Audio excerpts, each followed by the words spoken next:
Welcome to The Explainer. Today, we're taking on one of the most universally frustrating problems in automotive engineering. Seriously, it's a mechanical gremlin that's been driving people crazy for decades. We're going to see how a team of mechanical engineering students took a wild idea straight out of racing lore and pop culture and actually turned it into a real, elegant engineering solution. So buckle up because we are going to cure turbo lag. I mean, picture this. You're driving a turbocharged car, right?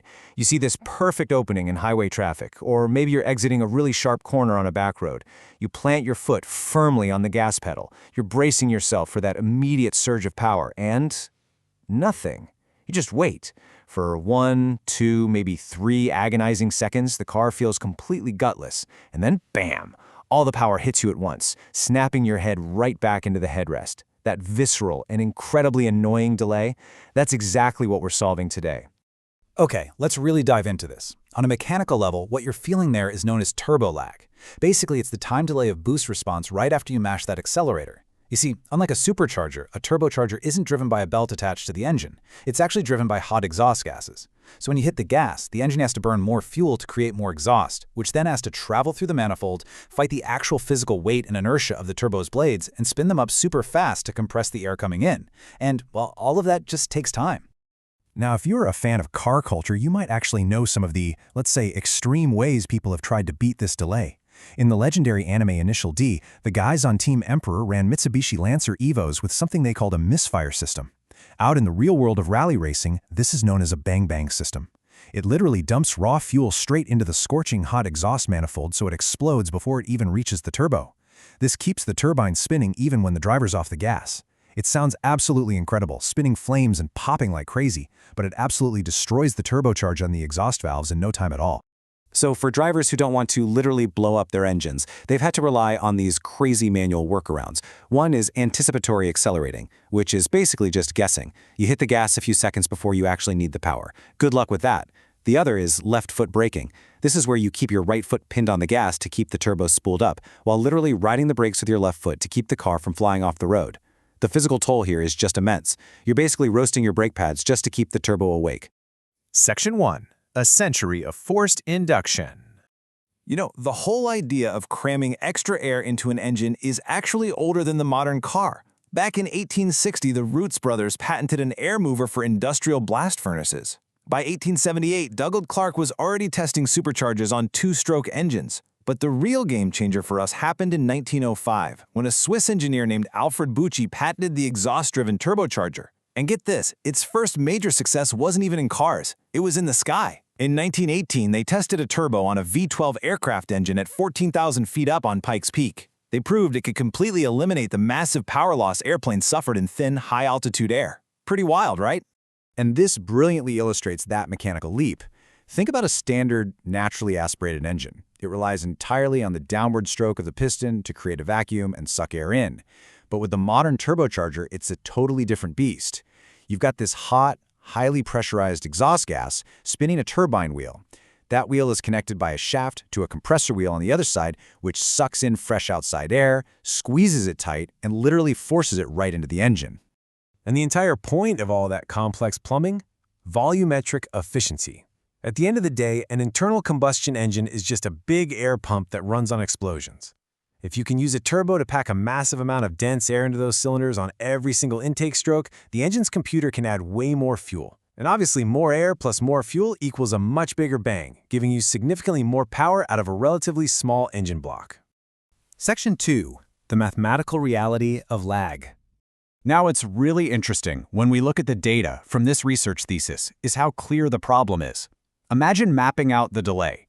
The driver floors the pedal instantly, but with a standard turbo setup, the pressure slowly struggles to build on this long diagonal slope because those exhaust gases have to overcome the turbo's inertia. But what we're going to look at next creates an immediate, almost vertical jump in boost pressure, a custom anti-lag system that changes the math entirely. Section 3. The compressed air solution. In a really brilliant 2012 thesis project from Palestine Polytechnic University, a group of student engineers had a realization. They thought, why wait for the exhaust gases to build up if we can just provide the air ourselves? So they built a system using standard pneumatic parts you'd normally find in a manufacturing plant. We're talking everyday stuff here. an independent air compressor, some electrical solenoid valves, pressure sensors, onboard air storage tanks, and a simple programmable microcontroller to act as the brains of the whole operation. Let's move through this and see how it all builds together into a seamless chain of events. Step 1. That standalone electric compressor automatically fills the air tanks so they are constantly locked and loaded with highly pressurized air. Step 2. The system's sensors are always watching the driver's throttle position and the engine's current boost. If you floor it and the boost is low, boom, it detects lag. Step 3. In literally a fraction of a second, the microcontroller fires off the solenoid valve. And Step 4. That stored compressed air is blasted directly into the system, artificially spinning up the turbine instantly. So here is why this is absolutely crucial. This setup completely bypasses the root cause of the delay. By taking that stored compressed air and routing it right at the turbo to overcome its heavy rotational mass, the compressor wheel is already spinning at blazing speeds by the time the engine's actual exhaust gases arrive to take over. The lag time effectively vanishes. You get the immediate, snappy throttle response of a naturally aspirated engine, but with the massive top-end power of a turbo. It's the best of both worlds. Section 4. Building the anti-lag system. Now, normally when big engineering firms develop automotive solutions, they are dropping millions of dollars in R&D, for sure. But because this student project leaned entirely on existing industrial tech, their final, totally functional prototype cost just 5,930 new Israeli shekels. And honestly, the budget breakdown is even more impressive. Out of that 5,930 total, 4,000 went just to buying the turbo diesel test car. The entire anti-lag hardware setup, the actuators, sensors, compressors, tanks, the microcontroller, the whole shebang, costs less than 2,000 shekels combined. To put that in perspective, it proves that fixing turbo lag doesn't require some exotic million-dollar space-age material. It just takes incredibly clever logic and integration. And that cleverness really shines in these specific parts they chose. They didn't just grab any cheap pump off the shelf. They specifically went with a positive displacement reciprocating compressor. Basically, this thing uses a crankshaft-driven piston to physically trap a specific volume of air, compress it down, and generate super high pressure before discharging it. This specific design ensures the air tanks are filled reliably and consistently, guaranteeing that that crucial burst of high-pressure air is ready the exact millisecond the driver demands it.